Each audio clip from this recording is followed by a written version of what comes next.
Dion will be singing for us just a bit later. Now, do you think you could drive through all 46 of England's shire counties in just 24 hours? A journey of some 1,300 miles. My next guests are members of an 8-strong team of ex-servicemen and women, all of them amputees, and they aim to do just that. Please welcome Steve, Matt, Mick, Paul, Steve and Terry.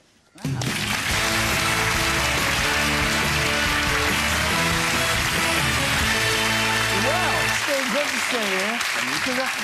This is one heck of an undertaking. We need to talk about you all first, because you've all got, you know, amputations, disabilities. All were encountered when? Well, myself was Belfast, 1989, where I lost my right leg above the knee, left leg below the knee, right eye, and numerous different other bits and bobs. Oh, that's a lovely way. I don't think I'll inquire any further, Steve, about the numerous other bits and bobs. Now, we'll go along the line, so... I was injured in Afghanistan in 2007 with the Royal Anglian Regiment. I stepped on a landmine and numerous injuries to both arms and my other leg, so... And Mick, you? Oh, I lost my legs after service. I worked for the railway, got hit by a train. So, oh, heavens above. Oh, Lord. Right, again, I lost my legs after service, after being in the Merchant Navy for 10 years. Yeah. So it's just an accident which spiralled out of control. Terry? I had an injury that was ongoing during service, Achilles tendon problems, and then after service went in for a tendon replacement, Achilles tendon replacement, and caught the dreaded MRSA and Pseudomonas. Oh, goodness. And 2.5 years later, the decision was made, or as this lot call it, the phone a friend option, was made to take the leg off, and I must admit it's been the best thing. Yes. Steve?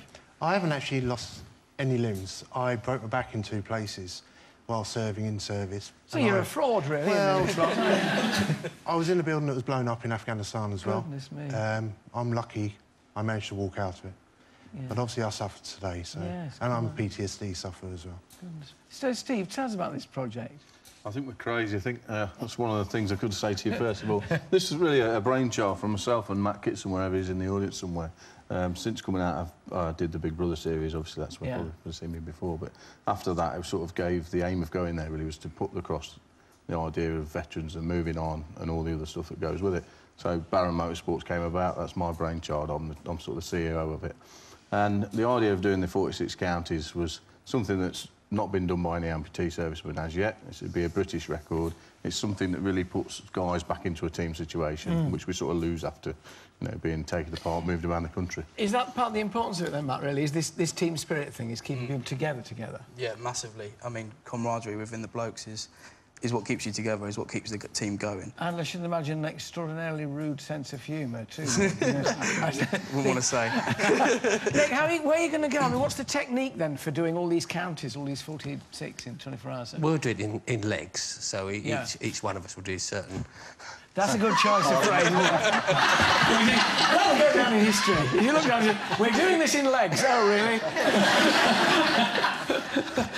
There's only one on the front row. Now, the jokes came from these guys, not from me. You know, this was like we rode across the Atlantic with 13 of us and only 13 legs between us, you know. So it's the old gallows humour, isn't it, really, that keeps you going? Absolutely. You've got to be quite... Yeah, so it's what keeps you going. And the intention, then, of is raising money, presumably? It is, yeah. It's trying to raise a profile for Baronmotorsports as a fledgling charity as well.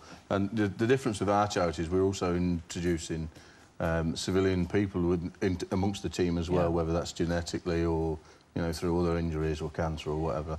And that's not something that a lot of charities do. They sort of keep veterans in a veterans sort of camp and then keep the others outside. We want to mix it up because we feel at the end of the day that families, as well as these guys, suffer a lot. And one of my sons is here today, and I think they get to talk to these guys' families, and they get to talk to everybody else, and everybody gets to talk about things. And I think talking is a good way of expressing, and it's also a good way of relieving pain inside as well. So we've got a map, a route map, which shows exactly where you're going to go. So, Paul, do you get to choose which bit you want, or do you get told where you're going, which bit you're driving on?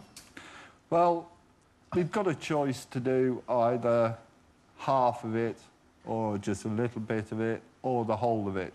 So these guys probably do half. So you can do whatever you feel up to. Yeah, I'm personally going to do the whole journey. What adaptations, Terry? Presumably the cars have obviously been adapted for guys without legs. There's no pedals, obviously.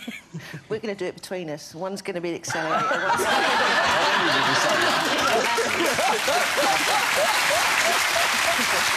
Yeah. Nice. You get the clutch. Yeah. And I drive automatic, so that's... Yeah, that's the way to do it. Any comments about women drivers, do you think? Well, that's, again, I'm a bit of a fraud, a bit like my husband, actually, because I'm not actually driving. I'm being chauffeured and taking pictures. Oh, right. Oh, that's I'm the one way photographer around, for the 24 hours. So, tell us when it happens. It's 21st and the 22nd of November. Yeah. We start in Plymouth at the Tamar Bridge, all the way up the west coast to Carlisle, back down the other side, and end up in Sandhurst. So we hope we get lots of people waving you on. Yeah, absolutely. How much do you think you might be able to raise? Lots, hopefully. Hopefully this will help our cause and put the flight out there. But there's just a few other things I have to mention while I'm there. Brig Aid, as in aiding, they're supplying the car, all the adaptations for the car free of charge. So thank you very much to those. Norwich Car Hire are giving us the company.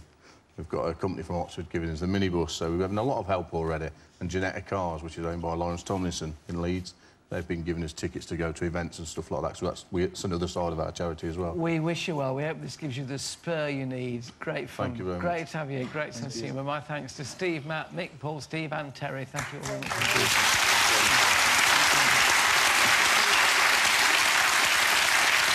Oh, thank you. Got my season ticket now. Still ahead, we'll be showing you how to create a magical grotto in your garden. Rosemary Schrager has winter-warming cocktails, and Dion's back to perform a classic. I'm off to change into my gardening gear. Back in a moment.